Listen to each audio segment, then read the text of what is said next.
말씀이 육신이 되어 우리 가운데 거하심에 우리가 그의 영광을 보니 아버지의 독생자의 영광이요 은혜와 진리가 충만하더라. 요한이 그에 대하여 증언하여 외쳐 이르되 내가 전에 말하기를 내 뒤에 오시는 이가 나보다 앞선 것은 나보다 먼저 계심이라 한 것이 이 사람을 가리킴이라 하니라. 우리가 다 그의 충만한 데서 받으니 은혜 위에 은혜로라. 아멘. 오늘 벌써 6번째가 되었는데 은혜 위에 은혜로라 이 제목으로 여러분과 같이 은혜를 나누려고 합니다. 복음이 우리 인간 모두에게 전하는 메시지는 우리에게는 기다리시는 아버지가 계신다 하는 것입니다. 돌아온 탕자로 우리가 그렇게 알고 있는 그 이야기에 있는 주제와도 같습니다. 그 이야기가 복음인 것은 그 아들과 전혀 관계없이 그를 기다리는 아버지가 계셨다는 그의 아버지의 이야기입니다. 이 아들의 고통이 무엇이냐면 아버지의 집을 떠났기 때문입니다. 탈출구가 있다면 단 한 가지, 아버지의 집으로 돌아가는 것뿐입니다. 그 하나님의 주권 아래로 돌아가는 것입니다. 이것이 회개입니다.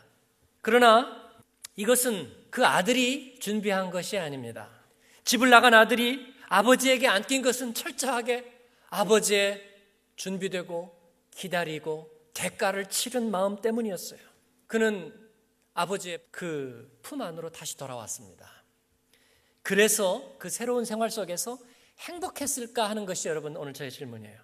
과연 이후에는 모든 것에서 사랑받을 만한 그런 사랑스러운 모습으로 온전하게 변화되었을까요?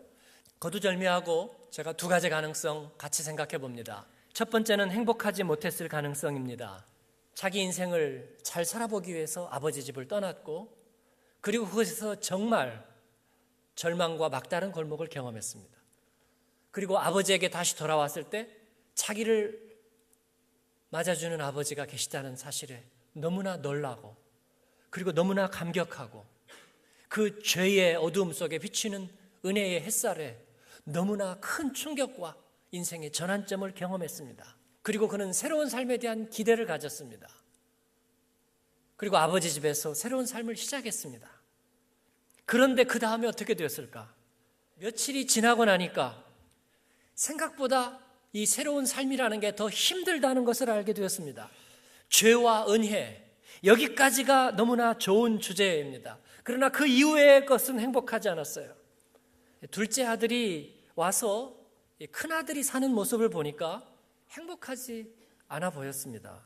만족함이 없는 마지못해 사는 사람의 모습이었습니다. 해야 된다는 생각은 있지만 기쁨과 만족은 없는 삶이었어요.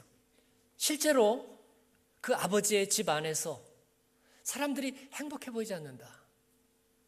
우울하고 그리고 미간이 찌푸려진 사람의 모습들.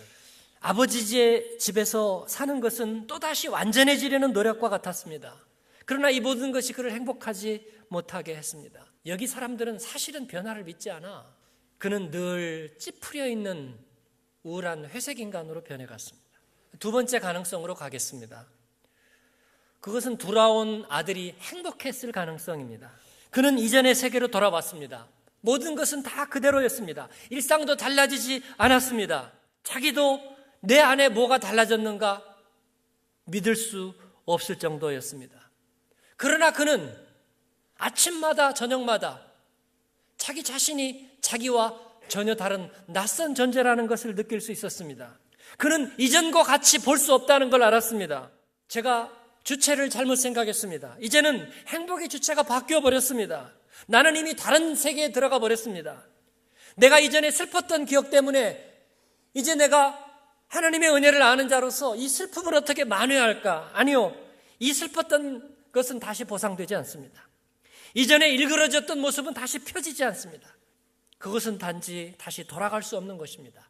이 둘째 아들이 다시 돌아온 집은 전에 자기가 살던 것이 아닙니다. 전혀 새로운 세계입니다.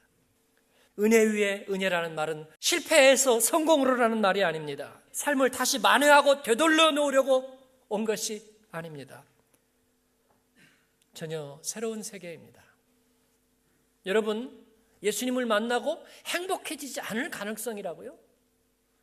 여전히 그 변화를 측정할 수 없는 안과 밖이 다른 위증과 위선의 세계이기 때문에, 아니면 여전히 내 완전한 내 노력의 모습에 따라 결정될 수 있는 바로 그런 것이기 때문에 우리는 결국 행복할 수 없을 거라고요? 예수님의 십자가를 그래서 우리가 부인하고 그분의 대속의 은혜는 결국은 헛된 것이라고요? 그럴 수 없습니다. 둘째 아들은 행복해졌습니다. 그래야 그 아버지의 마음은 헛되지 않을 것입니다.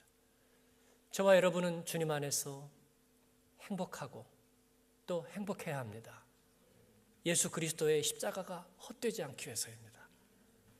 사람들이 보기에는 별로 달라 보여진 것 같지 않은데, 그러나 그에게는 다른 빛이 있었습니다. 하는 모든 일들은 신선해 보였습니다. 그가 혼자서 바라보는 것에는 남들이 미처 보지 못한 무엇이 꼭 있을 것만 같았습니다. 그는 같은 공간에 살지만 다른 차원을 사는 것입니다.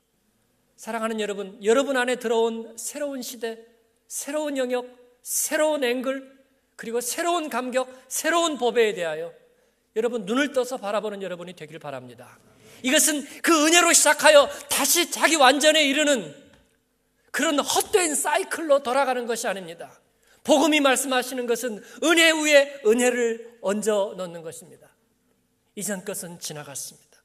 마치 동이 서에서 먼 것 같이 내가 추구하던 종교성의 자기 경건의 질문과 그리고 하나님의 인격에 대하여 감격하는 그 감격은 이제 구별됩니다.